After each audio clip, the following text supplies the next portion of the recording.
So welcome back to this father and son Bible study. It's a lot of fun to do, and it's more fun if you can do it with your son. So that's really nice.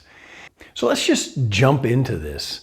And we've already had 2 videos in this series. This will be the 3rd one, and now we're going to make a little bit of progress on this one. So let's start reading in Philippians. We'll just start. So, Paul and Timotheus, the servants of Jesus Christ, to all the saints in Christ Jesus, which are at Philippi, with the bishops and deacons. Grace be unto you and peace from God our Father and the Lord Jesus Christ. Very standard Pauline introduction here. And of course we know, we know that he had some physical ailment. Many people think that it was his eyesight. He talks about, hey, look, I'm signing this and look at the big letters I have to use. Maybe like someone who, couldn't see very well. In a couple of his letters, it's even saying, hi, I'm so-and-so, I'm the one who wrote this. So he didn't think it up, but he was the scribe. I thank my God upon every remembrance of you. Now, as we were going along in this, it's nice. And I told my son, this is a nice thing to do. I don't think it's an injunction for Christians. I don't think we have to do this. But it's a nice thing. So, I wouldn't build a bunch of theology on it, but it could be a very nice and kind thing to do for a brother or sister. Verse 4, always in every prayer of mine for you, all making request with joy. Now, if you've watched any of my videos, you know that I hold to the idea that here in the time of grace, this dispensation of grace, the gospel of grace to the one body, we are not under a covenant. We are not Jews. We are not going to receive any Jewish stuff, any kingdom stuff, any covenant stuff, and we're not going to receive miracles, evidential miracles. Let me be very clear about that. What God does in order to make his plans come out may be very different, and there may be many miracles that happen, and many people have said, well, the fact that someone comes to Christ at all, is a miracle. Okay, yeah, absolutely. But the evidential miracles, the ones where you pray really hard and you get some money, or you behave really well, and then you start bringing karma into your belief, and good things happen to you.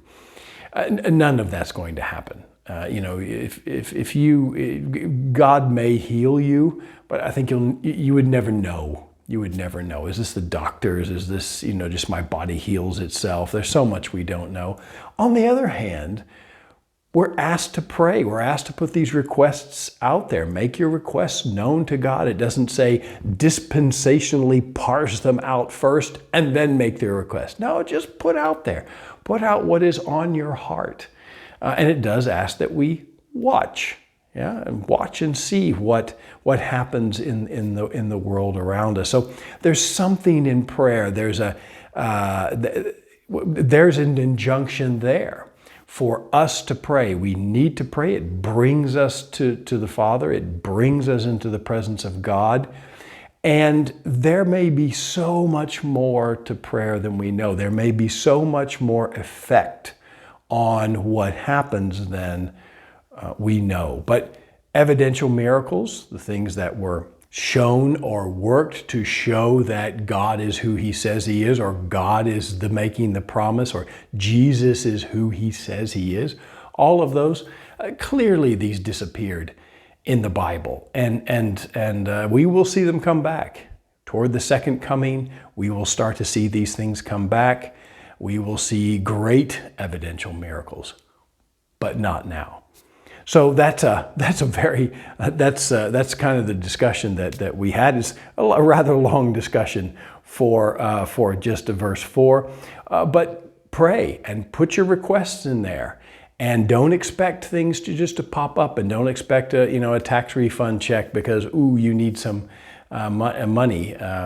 Like what was the head actor of The Chosen basically said that. It's in one of my shorts, my YouTube shorts, so you can go take a look at that. So verse 5 is a continuation of verse 4. Always in every prayer of mine for you, making all request with joy for your fellowship in the gospel from the first day till now, which gives you a kind of an idea of where we should be putting our prayer requests.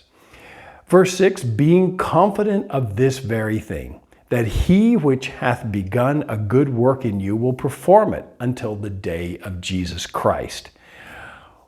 Again, I got really stuck on this. And so let's take a look at it.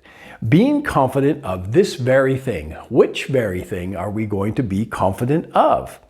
That he, remember the pronouns, he. Who is he? Is he God? Is he Jesus Christ? Is he Paul? Is he Timothy? Let's read on. Being confident of this very thing, that he which hath begun a good work in you will perform it unto the day of Jesus Christ. Okay, so probably it's not Jesus Christ. It could be Paul. You could say, well, I've performed this good work. I've brought the gospel to you. I've written you. I've encouraged you. I've prayed for you. He which has started this good work will continue it till the day of Jesus Christ. Well, Paul's got to live till then, doesn't he? So that's not gonna work. I think it's clear here that it is God the Father. And if you look at other areas where it talks about and uses the word begun a good work in you, and that is this salvation, it refers to the Father.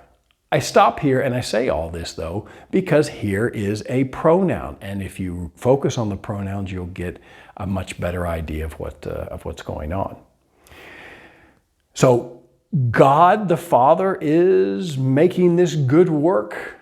This salvation will be performed right to the day of Jesus Christ, and you'll have nothing to be ashamed about, and you will have every reason for joy and hope in your faith in God. Verse 7, even as it is meet for me, even as it is good for me, it's correct for me to think this of you all, because I have you in my heart, inasmuch as both in my bonds and in the defense and confirmation of the gospel, ye are all partakers of my grace. So you've been brought in. We are saved by grace through faith, not of ourselves, so that no one may boast. That's from Ephesians 8 and 9. That's all you need. However, the next verse, Ephesians 2:10, does talk about going out and doing good work. So there's an expectation here. If you don't do anything, I don't think your salvation is sort of null and void and they sort of tear it up. But that is the expectation. Just like there's an expectation for you to pray. And we are, like him, partakers of this grace. For God is my record, how greatly I long after you all in the bowels of Jesus Christ. And of course, back then they used the bowels, and we might say the heart, but he just said the heart here. Bowels is maybe, kind of where you feel your emotion. If you've ever had a real adrenaline pump or something like that, you might feel it in your stomach. If you've been caught out and shamed or something like that, sometimes you can feel this in your stomach. So, down in your bowels. That was a thing back then. If you say it now, people will think you're weird. And this I pray, that your love may abound yet more and more in knowledge and all judgment. Unlike the Gospels, Paul's emphasis on what he prays for you is that you grow in your knowledge, that you grow in your faith. That's what he is really praying for. Yeah. And I say unlike the Gospels because here none of this is accompanied by evidential miracles. There were some evidential miracles early in Paul's ministry, early in Paul's writings, but here we are coming into the 60s and up to 70, and of course by the time 70 rolls around and you have the temple completely destroyed and you have up to 1 million Jews killed by the Romans, all of the stuff about the kingdom, any possibility of the king coming and the kingdom coming to Israel and them being a light unto the world and all of that has been stopped. It hasn't been canceled, it's been postponed, and it's been quite a long time, and it's still postponed, but it will come. Daniel's prophecy, the clock of Daniel's prophecy will start ticking again.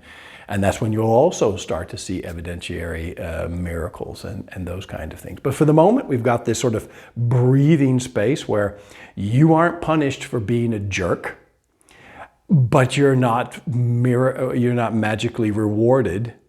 Magically is a kind of but you're not rewarded by God for being a good guy. And you're not punished by God for being a good guy. Now, you may be punished by the people around you because you're a jerk, and you may thrive with the people around you because you're a nice chap. But it's not because God is blessing you because you have a covenant and you have a covenant with Him, and the covenant says if you follow the law and you do all the right stuff and have faith in your God, then you will be blessed with earthly riches. That's what you don't have. Verse 10 moves on to, that ye may approve things that are excellent, that ye may be sincere and without offense till the day of Christ. So this is the day that Christ comes back, being filled with the fruits of righteousness which are by Jesus Christ, unto the glory and praise of God. And there with the words of approve and excellence and being filled with the fruits of righteousness, you can already feel what if you've read Philippians before, you can already feel what's coming in chapter 3 about, think on those things that are lovely and of good report and that kind of thing. So that, this is a theme within there. So that's what we went through, and maybe not too many difficult things here in this first part of Philippians 1, but I hope you have enjoyed it. This is the discussion that we had about Philippians 1, and naturally that leads me to go off on some rabbit trails, but what I'm trying to do is use the rabbit trails to give ever more context to the verses that we're reading. So that's it for this time. Next time we'll be getting the next sort of 8 or 10 verses. I think the chapter 1 is sort of divided up into to 3 easy sections there. And so we'll go over those.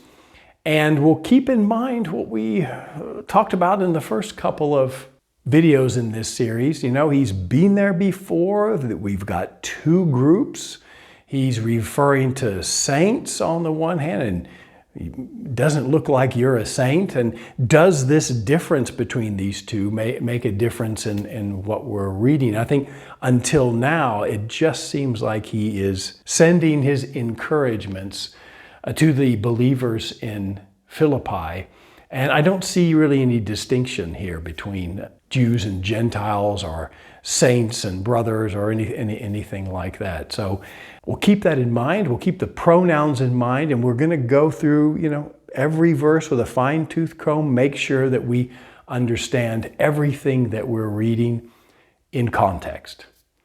So until the next time, God bless.